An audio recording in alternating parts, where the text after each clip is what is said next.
Grief has a sound. I learned that on a rainy Tuesday when Liam died, the click of a crib that wouldn't stop rocking, the insistent ring of a phone that carried messages I couldn't yet process, bills, condolences, silence. I was 29, a widow with a 5-year-old named Oliver and an 8-month-old baby, Theo.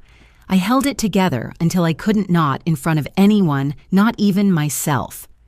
Just for a week, I told myself dropping Theo off at my parents' house, beige and neat hedges clipped like soldiers' faces polite practiced. They had raised me. He'd be safe. That was the promise I clung to. A week later, on the drive to kindergarten, Oliver went rigid, his small hand pressing against mine. "Mom," he whispered, voice breaking, "we have to go back to Grandma's now." I swallowed hard, my heart already sprinting. We turned around, walked the last half block in silence as though the world had dimmed to gray. Through the living room window, I saw it the truth I'd buried, the shadow of my parents' real selves reaching for my baby. I am Emma Carter, and the week after Liam's death time lost its edges. Mornings bled into nights. My life shrank to bottle measurements, daycare, weight logs, and emails I read without understanding. I was a mid-level UX designer in Dallas, paid to simplify complex flows, yet grief was anything but simple. "Eat," my best friend Jenna would say, sliding Tupperware across my kitchen counter. Oliver colored quietly at the table while Theo cried as if he'd swallowed thunder. I tried nannies, a sitter who ghosted coffee prayer often in that order, but nothing stitched the days back together. Deadlines passed, dishes rotted, bills reminded me love does not extend the due date. My parents, Robert and Evelyn Whitman, lived 30 minutes away in a subdivision where mailboxes matched, and the HOA newsletter included Sudoku. Their house was perfect in the way that keeps you small, quiet, meant respect, tears meant manipulation. On the phone, Evelyn's voice was warm as tea. "Let us take Theo during the day. Oliver can come after school. Routine is good for children. You were perfect on a routine." Perfect. Perfect. That word stuck like a splinter under my skin. I remembered straight picture frames, chore charts laminated like laws, and the subtle terror of walking barefoot through rules that seemed reasonable until you understood them. Memory has a way of sanding down edges until survival feels ordinary. The first few days went smoothly. Updates on Theo's nap times, meals, milestones, photos of him wrapped in a knit blanket. Oliver came home quiet, which I misread as peace, but small signs gathered like lint. Theo startled at closing cupboards. Oliver flinched at thermostat clicks. At pickup, Evelyn pressed her hand to my shoulder a moment too long, whispering, "Don't wake the baby," as if sound itself were a sin. That night, Oliver whispered over his mac and cheese, "Grandpa says babies cry to win." Win what I asked. "The quiet game," he said. Laughter rose, brittle, hollow. Later, Theo jolted awake at 2 a.m., screaming as if the dark had pinched him. I sat on the floor between their beds, staring at the wall until morning, feeling grief as something I could neither name nor outrun. By Monday, a bruise bloomed faint on Theo's arm. Daycare toys, Evelyn suggested. Even though Theo wasn't in daycare, she smiled a slow, practiced curve of sweetness. "Isn't that adorable, adorable?" The word tasted like metal. Later that week, Oliver wet the bed for the first time in 2 years, his eyes wide with fear. "We don't talk loud at Grandma's," he said. And then the memory came rushing back, the closets, the silences, the quiet that punished. I realized then I had given them the keys to my children, and something in their house had never changed. The next morning, I drove to my parents' house like a ghost moving through a city that hadn't noticed my grief. Evelyn took Theo with her usual slow, practiced smile, and Robert murmured, "Routine," like a benediction. I drove Oliver to school, heart-thudding, breath caught. At the intersection before the drop-off loop, his small hand landed on my wrist, trembling. "Mom," he whispered, eyes glassy. "We have to go back to Grandma's. Please, Theo needs you." My chest constricted. The light-turned green cars honked, and I threw on the hazards. "Did something happen?" I asked. "No and yes at once. Just go." I didn't have a plan, only a primal certainty. I turned the car around, fear blooming like ink in water. Oliver guided me 2 houses down. "Stop here. We can walk." The hedges were clipped into perfect alignment, the front door closed. Through the living room window, a curtain gaped just wide enough for the truth to slip out. Theo's high, frantic cries reached me first. Robert's voice low and serrated. "Quiet, quiet. Do you want the dark room?" My body froze hot and cold at once. Evelyn stood by the couch holding Theo, not gently restraining him under the armpits and shaking him in short, angry jolts. His head snapped back and forth, terrified, while she said, "He does this for attention. We don't reward it." Robert stepped closer. "You don't win here." Oliver bit my palm, eyes wide. "See, I told you," he hissed through tears. Something inside me tore loose a cord that had muted my childhood memories for decades. I saw myself at 5, 7, 10, the scoldings wrapped in smiles, the closet that smelled of pine, copper, and fear. I didn't knock. I didn't hesitate. I ran. The door hit the wall with a bang that made Evelyn flinch. Robert turned eyes flat as if I were a neighbor selling candy bars. "What are you doing?" he barked. Evelyn clutched Theo tighter.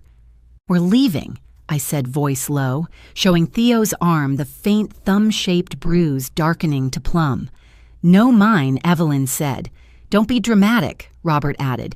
"Children need boundaries. You begged for our help. Remember, help doesn't bruise." Oliver pressed against my thigh. "Don't leave me," he whispered. I held them both iron in my chest. "I won't. Not again." Robert moved toward the door, trying to block us. "You're hysterical. Give me the baby." I stepped sideways, body a shield around Theo's cheek, resting on my shoulder. "Move, Dad," I said. "You will apologize." His jaw worked disbelief, flashing, but I got past him. The hallway stretched like a tunnel. Outside, the door opened to a square of sky freedom. Oliver's sneakers slapped beside me. Behind us, Evelyn called my name voice, the one I had followed for decades. I didn't turn. We reached the car. I strapped Theo into his seat with trembling hands, opened the passenger door for Oliver, and drove corners sharp in my memory. In the apartment, I let my forehead rest on the steering wheel, heart pounding. "Mom," Oliver whispered. "Yeah, baby. Are we safe now?" "We will be," I said, and the words weren't a prayer, they were a plan. Jenna arrived with coffee, finding me reorganizing the spice rack like it owed me money. "You're vibrating," she said. "What's going on?" "Nothing I can name," I said. "Everything I could feel." I called my sister Audrey, the one who had left home at 18 and never looked back. "I need to ask you something," I said. Voice shaking but intact, recounting the dark room, the shaking, the bruises. Silence opened like a trap door. Then she said, "Then what happened?" I told her everything. Audrey arrived with grocery bags enveloping us in a hug that spoke years of absence and understanding. "They did it to you too," she said. "We called it structure. We called it resetting the fuss." Memory clicked into place. The closet, the quiet, the nights I had forgotten. Jenna arrived quiet listening. "We document," she said. "We call the pediatrician a trauma therapist for Oliver. And you stop explaining their behavior as help." Audrey nodded, and in that moment, purpose replaced panic. This was no longer just grief. It was survival, and I would not let history repeat itself. The next few days blurred into methodical motion. I photographed Theo's bruise, a faint crescent that had darkened to plum under the soft kitchen light, then called the pediatrician, who confirmed gently but firmly, "Shaking an infant is never discipline." Oliver began sessions with Dr. Renee Calloway, a therapist who used play to unlock what words couldn't reach. The first drawing he made was a square with no windows, a stick figure with a round, open mouth. "That's the quiet room," he told her. "You're not supposed to tell." I reached out to Marcus Hale, a pro bono attorney with kind eyes and an encyclopedic memory of statutes. If your parents care for more than one unrelated child regularly, they need a license, he explained. Even if they're just watching grandkids, Any evidence of physical or emotional abuse triggers mandatory reporting. He slid a list across the table. CPS Licensing Board Police Non-Emergency Documentation. Your priority is safety. Reports can be anonymous. You've done the right thing. Audrey and I drove past their house on a quiet Saturday morning, parking behind a row of crepe myrtles. I felt like a teenager sneaking out, except the stakes were real. Through the long lens of my borrowed camera, I watched a child I didn't recognize toddle across the lawn as Evelyn yanked him by the wrist, the exact shape of Theo's bruise. I hit record. My hands were steady. Later, Jenna spoke to 2 neighborhood moms in the camouflage of a Facebook swap group. Evelyn is a saint, one wrote. She gets kids quiet when no one else can. My skin crawled. We collected logs, time-stamped videos, audio clips hidden in Oliver's backpack on the days I had to drop him off for school. The files whispered what my eyes had refused to believe. If you cry, you lose Robert's voice, growled on one. Evelyn's sugary echo. So we don't reward it, pierced through the screen like nails. Marcus helped us file reports ensuring our names weren't attached to anything that could invite retaliation. Safety first. Everything else could wait. At home, Theo began to laugh again, tiny bubbles against my collarbone. Oliver slept through the night. I sat on the kitchen floor between their bedrooms and let my body unclench. It's hard work to unclench, Jenna murmured. When CPS called, I answered every question with quiet clarity. Are you prepared not to see your parents again? The worker asked. Yes, I said. I think I already stopped. On the day the investigators arrived, 2 CPS officers, a licensing officer, and a uniformed police officer entered the house. Audrey and I followed discreetly parked half a block away. Evelyn greeted them in her kindergarten teacher calm. Hello? What a surprise. We've received reports, the lead investigator, Miss Patel, said crisp but kind. Robert appeared behind her jaw, set authority in stance. We used the spare room for naps, he said, voice sermon-like, pointing at the closet. The licensing officer measured, noted, frowned. Sir, the hardware is installed on the outside, she said. Children need boundaries, Robert murmured. Miss Patel's voice cut through like sunlight through storm clouds. Did you ever shake an infant as discipline? Evelyn's practiced veneer faltered. Absolutely not, she said too quickly. There is no safe version of shaking, the officer said flatly. Where is your first aid kit? Records of incidents. Evelyn reached for a binder. Robert blocked her hand with a tiny shake of his head, a secret semaphore. The police officer noticed and intervened. Outside, I watched my parents' house shrink under scrutiny, its veneer of calm cracking. The officers documented everything, photographs and measurements, and issued an emergency cease and desist. No child care pending investigation. No minor left alone with them. A mother appeared to claim her own child arms, trembling, eyes blazing. Evelyn recoiled. Robert faltered. And for the first time, the monolith of my childhood showed human cracks. I stepped forward. You taught Oliver silence equals obedience, pain equals order. I'm done with your curriculum. Miss Patel guided distance between us, professional and firm. Robert tried to assert she's unstable. Jenna laughed. She's the most stable person here. Evelyn attempted one last apology. Emma, forgive. I looked at Theo, then Oliver. Family is family. Family is safety. Everything else is ancestry. The past had arrived to test me. This time I answered with purpose. The air was still small, honest. The battle was not for headlines or revenge. It was for the tiny beating hearts I held in my arms. After the officers left, a strange calm settled over us, heavy and quiet, but different, honest. Theo's tiny feet kicked against my lap, each tap a reminder that he was safe. Oliver climbed onto the couch, tugging a blanket over his legs, and for the first time in weeks, he didn't flinch at the sound of a closing door. The apartment felt small, but it was ours, unpolished and alive. I texted Jenna Combe, need company. She arrived moments later carrying coffee and a calm certainty like she always did.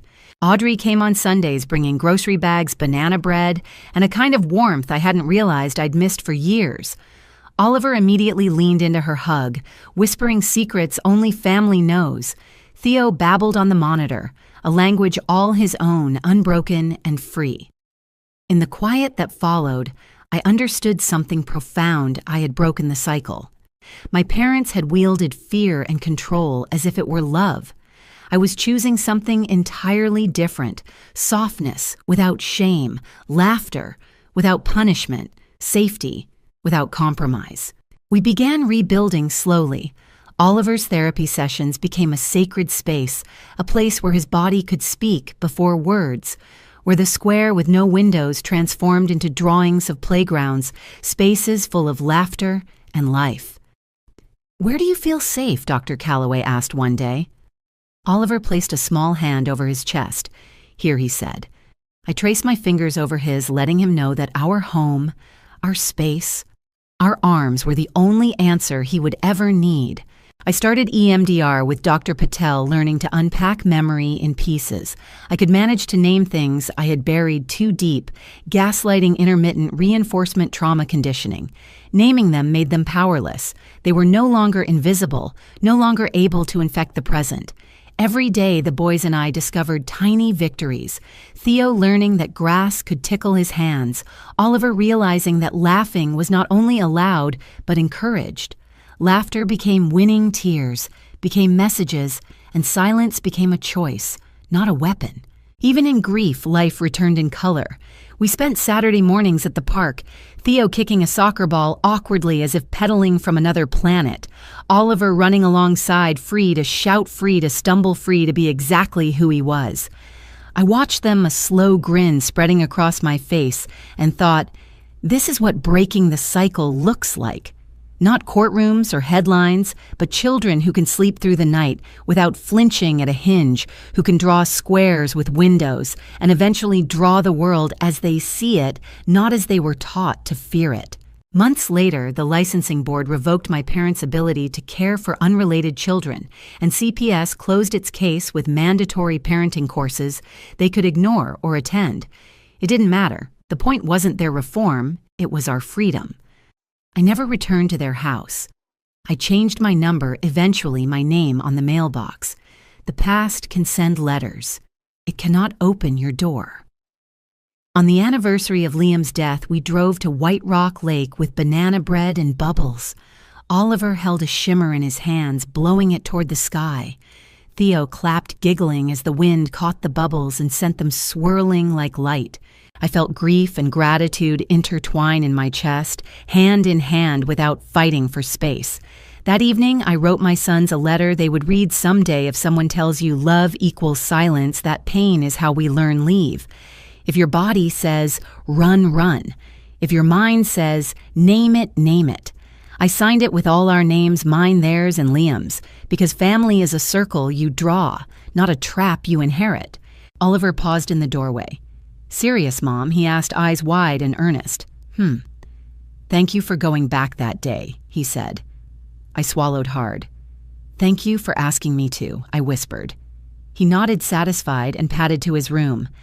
Theo babbled a language of the future while I finally let myself breathe. In the quiet that followed, good quiet, I understood I am not fragile for feeling. I am strong for refusing to forget. The next morning, sunlight spilled across the apartment floor, painting everything in shades of promise. Oliver bounced into the kitchen, hair tousled, eyes bright. "Mom, look, I drew us a fort," he said, holding up a sheet of paper. Theo wiggled in his high chair, reaching for crayons with determination, smudging streaks of color across the page. I laughed, the sound unchained and warm. For the first time in months, I wasn't holding my breath. We spent the day building pillow forts and stringing fairy lights, creating a world where quiet wasn't punishment and walls weren't tools. Oliver arranged the cushions with care, narrating, "This is the library. This is the spaceship. And Theo, this is your rocket." Theo clapped and babbled, his laughter filling every corner of the room. I sat back, letting the chaos envelop us. The apartment was small, cluttered, and real, and ours. Over the next weeks, life settled into rhythms we could trust. Theo's bruises healed, and his giggles returned like tiny explosions of joy. Oliver no longer flinched at sudden sounds. His body learned that safety didn't come from silence. I sat on the floor between them, watching, learning, remembering the power in ordinary moments. Their hands sticky with peanut butter, the smell of crayons and spilled milk, the warmth of small bodies pressing into mine. Grief still lingered at the edges, a shadow with soft paws, but it no longer controlled us. Sometimes when the world outside threatened to weigh heavy, I reminded myself of what we had reclaimed. I started journaling again, chronicling our days, the small triumphs, the boys' discoveries, the lessons I was learning alongside them. Audrey brought banana bread and stories, Jenna brought coffee, and calm Marcus brought reassurance that justice had been done and that our safety was intact. And slowly, the apartment, the park, our routines became not just survival, but home. One evening, as thunder sketched the sky with jagged light, Oliver climbed into my bed, holding my hand. "Mom," he whispered, voice soft but steady. "Will I ever be loud?" I brushed his hair from his forehead. "You're loud already," I said, pressing a kiss to his temple. "Loud with kindness, loud with truth. And Theo, he'll learn from you. We'll all learn together." He smiled, comforted, and nestled against me. Theo babbled in the monitor, a tiny chorus of possibility. I realized then that breaking cycles wasn't about punishment or retaliation. It wasn't about courtrooms or headlines or proving anyone wrong. It was about building spaces where children could be children, where love wasn't conditional, where laughter was encouraged, and where safety was non-negotiable. We created a home where the only quiet room was a pillow fort with fairy lights and books, where soft was not a weakness and loud was not a crime.